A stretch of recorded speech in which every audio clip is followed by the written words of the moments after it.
Welcome to investor बाजार। Friends, company analysis की series में हम लेकर के आए हिंडवेयर होम इनोवेशन लिमिटेड का कंप्लीट कंपनी एनालिसिस। कंपनी का बिजनेस मॉडल एंड स्ट्रक्चर कैसा है, इंडस्ट्री ग्रोथ कंपनी की क्या है एंड कंपनी के फ्यूचर ग्रोथ प्रोस्पेक्ट्स कैसे हैं, कंपनी के फाइनेंशियल्स कैसे हैं एंड लास्ट में हम जानेंगे कंपनी का वैल्यूएशन कैसा है। तो फ्रेंड्स, अगर चैनल में नए हैं तो प्लीज़ चैनल को सब्सक्राइब कर दीजिएगा एंड वीडियो में इंफॉर्मेशन आपको यूजफुल लगे तो प्लीज़ लाइक एंड शेयर कर दीजिएगा। फ्रेंड्स, यही एक हमारे लिए मोटिवेशन का काम करता है, आपका एक लाइक एंड सब्सक्राइब। तो आज हम बात करेंगे हिंडन होम इनोवेशन के कंप्लीट कंपनी एनालिसिस की। फ्रेंड्स, कंपनी जो है एक बेहतरीन डाइवर्सिफिकेशन स्ट्रैटेजी के साथ वर्क करती है। कंपनी एक पर्टिकुलर, हम ये नहीं कह सकते कि एक ही सेगमेंट में है, कंपनी के डाइवर्सिफाइड सेगमेंट्स हैं और डीलिस्ट होने के बाद कंपनी ने खुद को एक डिफरेंट डिफरेंट इंडस्ट्रीज में इस्टेब्लिश किया है और बेहतरीन परफॉर्मेंस दी है। कंपनी की अगर हम बात करते हैं तो सैनिटरी वेयर में भी कंपनी इन्वॉल्व है, फॉसेट्स में भी, consumer appliances, plastic pipes and fittings and kitchen fittings, इन सभी में कंपनी सेगमेंट्स में बहुत अच्छा परफॉर्मेंस दे रही है और एक प्रॉफिटेबल कंपनी है। तो बात करते हैं कंपनी का, एक सोमानी ग्रुप की कंपनी है जिसकी की तीन कंपनी के क्लासिफिकेशन थे: Hindustan sanitary ware industries limited HSIL, Somani ceramics and Cera sanitary ware limited, जो कि HSIL 1960 में R K सोमानी ने गुड़गांव में स्टैब्लिश की थी और ये कंपनी लीडर है sanitary ware and kitchen appliances में, जिसका की ब्रांड है हिंदवेयर। अगर हम सोमानी सिरेमिक्स की बात करते हैं तो 1969 में बाय HL सोमानी कोलकाता में इसको स्टैब्लिश किया था एंड ये एक लीडिंग ब्रांड है ceramic tile, sanitary ware and bath fittings के लिए। सेरा का नाम हम सभी ने सुना हुआ है।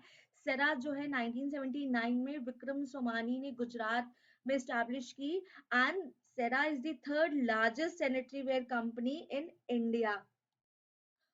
फ्रेंड्स, बात करते हैं कि सोमानी जो होम इनोवेशंस लिमिटेड है वो कंपनी करती क्या है बेसिकली, जो कि जिससे रजिस्टर्ड थी ये कंपनी। तो कंपनी का काम है basically branding, marketing, sales and distribution, trading का for various building products and different different segments के जो प्रोडक्ट्स आते हैं। देन इनका एक internationally well known joint venture है with Groupe Atlantic and Hintastica private limited. Company ने डाइवर्सिफिकेशन स्ट्रैटेजी अडॉप्ट करने के बाद ट्रू फ्लो जो इनका एक ब्रांड है प्लास्टिक पाइप्स में, uh, वो लॉन्च किया। Then company kitchen appliances, water heaters, air coolers, water purifier, ceiling fans and home furnishing में भी एंटर हुई।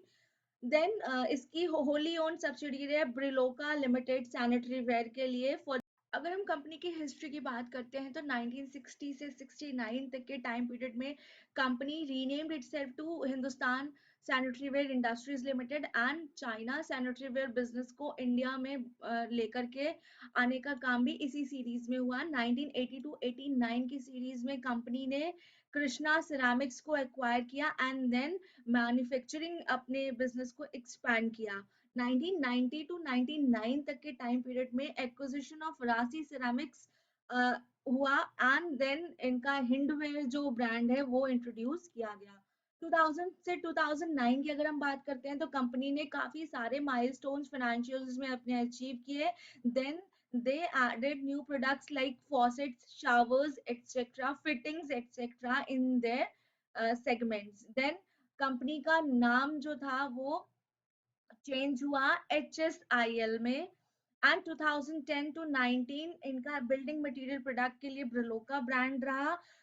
क्यूओ एक ब्रांड इन्होंने इनिशिएट किया एंड बेनिलाविब फॉर बाथ फिटिंग्स के लिए उन्होंने एक ब्रांड एस्टैब्लिश। अगस्त 2019 में हिंदुस्तान सैनिटरी वेयर इंडस्ट्रीज का लिमिटेड का डीमर्जर हुआ एंड देन कंपनी दो पार्ट्स में डिवाइड हुई, HSIL and Somani home innovations limited, जिसमें HSIL जो था जिसका की नाम चेंज होकर AGI ग्रीन पैक हो गया एंड देन सारे मैन्युफैक्चरिंग जो प्रोडक्ट्स थे वो HSIL में ही उनकी डीलिंग रही और ये HSIL second largest glass container manufacturer in India रही company. Then Somany home innovations limited जो कंपनी थी जिसका कि हम कंप्लीट एनालिसिस कर रहे हैं, हिंदवेयर होम इनोवेशंस लिमिटेड में चेंज हो गई। And manufacturing of building products, इनका जो एक ब्रांड था ब्रिलोका के अंडर में आया। देन कंपनी ने अपने आप को डाइवर्सिफाई किया था, जो डीलिस्ट होने के बाद वेरियस सेगमेंट्स में, वो सेगमेंट्स इनके retail, furniture and home decor के बिजनेसेस में रहे। अगर हम इंडस्ट्री ग्रोथ की बात करते हैं तो बेहतरीन एक ग्रोथ इंडस्ट्री में देखने के लिए मिली है। अब चूंकि कंपनी काफी सारे डाइवर्सिफाइड सेगमेंट्स के साथ डील करती है, तो वन बाय वन हम देखते हैं। बिल्डिंग प्रोडक्ट्स इंडस्ट्री में जो सैनिटरी वेयर मार्केट है, जिसका की एस्टिमेशन 5500 करोड़ का लगाया जा रहा है, एंड सेकेंड लार्जेस्ट मार्केट जो है वो वर्ल्ड में है सैनिटरी वेयर के सेगमेंट में। एंड फॉसेट्स इंडस्ट्री की बात करते हैं तो इसमें 11,000 करोड़ की ग्रोथ एक एक्सपेक्ट की जा रही है इन फ्यूचर। टाइल्स के सेगमेंट में India is the second largest producer and consumer ceramic tiles में है, एंड कंज्यूमर अप्लायंसेस में सेकेंड लार्जेस्ट प्लेयर है। एंड 21.28 बिलियन US डॉलर की एक एक्सपेक्टेड ग्रोथ देखने के लिए कंज्यूमर अप्लायंसेस में एक्सपेक्ट की जा रही है। प्लास्टिक पाइप्स एंड फिटिंग्स में अराउंड ₹33,000 करोड़ की ग्रोथ, एंड 10% लास्ट 5 ईयर में CSGR की ग्रोथ एक एक्सपेक्ट की जा रही है, जो कि कंपनी जिसमें डील करती है उसके लिए एक बहुत अच्छा एक साइन है। अगर हम इन सभी को कंक्लूड करते हैं और जो ग्रोथ प्रोजेक्ट की जा रही है, इसके बहुत सारे जो एक फैक्टर्स हैं, चाहे वो पब्लिक एंड प्राइवेट इनिशिएटिव्स हो सैनिटेशन में लेकर के, या गवर्नमेंट के बहुत सारे सैनिटेशन के प्रोजेक्ट्स हो जो कि गवर्नमेंट लेकर के आ रही है। तो ये बहुत सारे फैक्टर्स है, लाइक इसमें फेवरेबल डेमोग्राफी एक प्लस पॉइंट है। देन पर कैपिटा इनकम जो कंजम्पशन है वो भी बढ़ता जा रहा है इंडिया में। रिनोवेशंस के काम ज्यादा हो रहे हैं, जिस वजह से प्रोडक्ट्स ज्यादा डिमांड्स में आ रहे हैं। इंक्रीजिंग अर्बनाइजेशन एक रीजन है, शॉपिंग मॉल्स का बढ़ना, जो कि अराउंड एक एक्सपेक्ट किया जा रहा है कि more than 65 million square feet के नए मॉल की स्पेसेस निकाली जा रही है। तो डेफिनेटली कहीं ना कहीं बिजनेस जो कंपनी का है उसको फायदा मिलेगा। फेवरेबल गवर्नमेंट पॉलिसीज हैं एंड टेक्नोलॉजिकल एडवांसमेंट्स हैं, जिसमें कंपनी इंटरनेट ऑफ थिंग्स लेकर के आ रही है एंड बहुत सारे इनोवेटिव आइडियाज को जनरेट कर रही है, जिससे कि कंपनी का जो ब्रांड है वो इनहांस करे एंड सीधा सीधा इसका रिजल्ट इसके प्रॉफिट्स पर पड़े। And revival of real estate demand एक इम्पॉर्टेंट ग्रोथ ड्रिवन फैक्टर है इंडस्ट्री ग्रोथ के लिए। अगर हम बात करते हैं हिंदवेयर होम इनोवेशन लिमिटेड के बिजनेसेस की, तो company basically consumer appliances and retail businesses में डील करती है, और साथ ही साथ इसकी सब्सिडियरी कंपनी है हिंदवेयर लिमिटेड, जो कि बिल्डिंग प्रोडक्ट्स में डील करती है। And evoke home retail private limited, जो कि B2C एंड ई कॉमर्स में डील करती है। इनका बेसिकली जो फर्नीचर का बिजनेस है वो इस कैटेगरी में आता है। देन इनका जॉइंट वेंचर है HPL के साथ, हिंटास्टिका प्राइवेट लिमिटेड के साथ, वाटर हीटर्स के लिए। अगर हम ब्रांड एंड प्रोडक्ट्स की बात करते हैं तो काफी बड़ी ब्रांड प्रोडक्ट्स की एंड ब्रांड्स की इनकी एक लिस्ट है, जिसमें kitchen appliances, air cooler, water purifier, furniture fittings, water heaters, fans, hobs, हॉक्स, सभी चीजें आती हैं। तो चलते हैं सेगमेंट वाइज रेवेन्यू की तरफ। तो कंपनी का 79% तक का बिल्डिंग प्रोडक्ट्स से रेवेन्यू जनरेट होता है, बिकॉज कंपनी का मेन जो बिजनेस है वो बिल्डिंग प्रोडक्ट्स का ही बिजनेस है। तो कंपनी ने अपने आप को सेगमेंट वाइज डाइवर्सिफाई किया। इनका कंज्यूमर अप्लायंस का 19% रेवेन्यू जनरेशन है, एंड रिटेल से 2% का रेवेन्यू जनरेट होता है, जो कि डेटा Q1 फाइनेंशियल ईयर 23 से रिलेटेड है।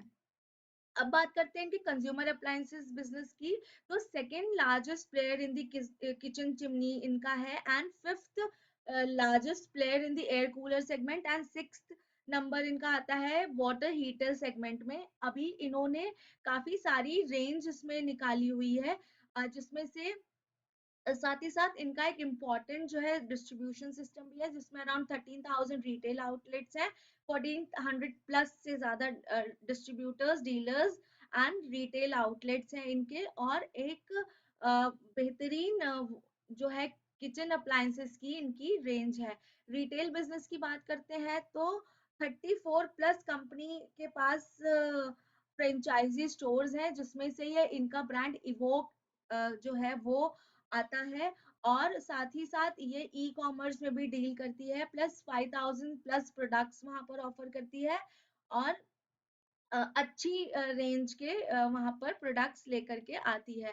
अगर हम बात करते हैं जो इनका मेन सेगमेंट है, that is building product business, जो कि बाथवेयर का बिजनेस है, जिसका कि market size around rupees 5,500 crore का है, एंड फॉसेट्स का 11,000 करोड़ का है।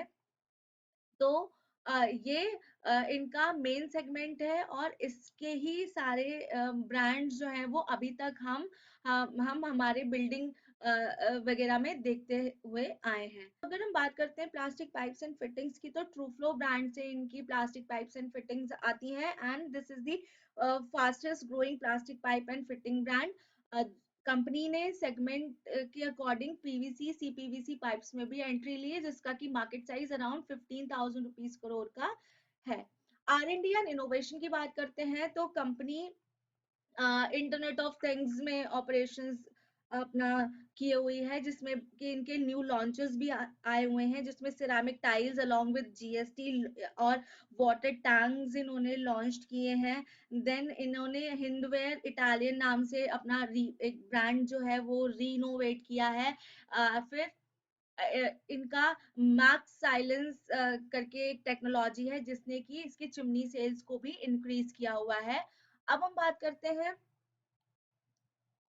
इनके क्लाइंट्स, तो बड़े बड़े इनके क्लाइंट्स हैं, अदानी ग्रुप हो गया, Mahagun, NTPC, Omaxe and SBI, Infosys, Indian oil, Google, इस तरीके के काफी सारे इनके क्लाइंट्स हैं।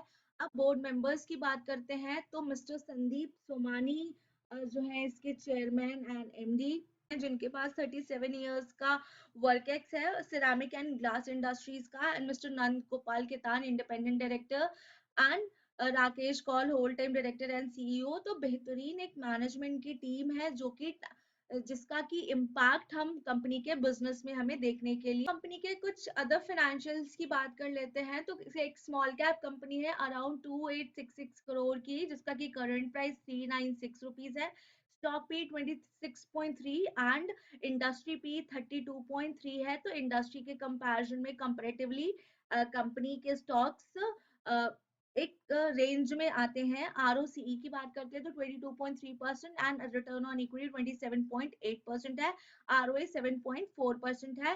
Promoter holding 51.3%, pledge percentage 0, unpledge promoter holding 51.3% है। प्रॉफिट में अगर बात करते हैं तो 3 इयर्स का 29.5% एंड सेल्स ग्रोथ 11.1% की है। कंपनी के शेयर प्राइस की बात करते हैं तो जून 22 के बाद से कंपनी ने काफी अच्छा ग्रो करने की कोशिश की है, जो कि अराउंड प्रेजेंट में इसका शेयर प्राइस 396.45 पहुंच गया है। तो कंपनी के पॉजिटिव्स की बात करते हैं तो क्वार्टर में कंपनी का रिजल्ट जो है वो बेहतरीन रहा है, और जो डेटर्स हैं इनके इम्प्रूव हो गए। अब बात करते हैं कंपनी के ये क्वार्टर सेल्स की, तो सेल्स यहाँ पर कंपनी की मार्च 2022 में 686 करोड़ एंड जून 22 में 678, एक्सपेंसेस 624 एंड जून में एक्सपेंसेस 620 रह गए। ऑपरेटिंग प्रॉफिट भी यहाँ हल्का सा डाउन हुआ है 62 से 59 तक, नेट प्रॉफिट 37 से 11% तक रहा है, बिकॉज कंपनी के पास कुछ क्वालिटीज हैं, लाइक जो हम बाद में लास्ट में जाकर के डिस्कस करते हैं कि कंपनी को हम कंपनी के शेयर्स क्यों खरीदें, या कंपनी इन्वेस्टमेंट के पर्पज से क्यों अच्छी है।